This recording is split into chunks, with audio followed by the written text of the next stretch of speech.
The Assam Legislative Assembly has discontinued the decades-old practice of a 2-hour break on Fridays for Muslim legislators to offer namaz.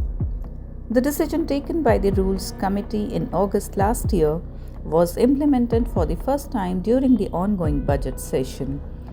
The Assembly, which earlier began at 9 a.m. on Fridays to accommodate the break, will now start at 9:30 a.m. every day, aligning with the schedule from Monday to Thursday.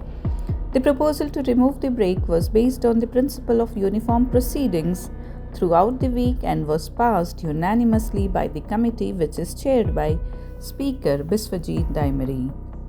Chief Minister Himanta Biswa Sarma supported the move, describing it as a step toward increased productivity and a departure from past practices. The break had been in place since 1937, introduced during the tenure of Sayyid Saadullah of the Muslim League.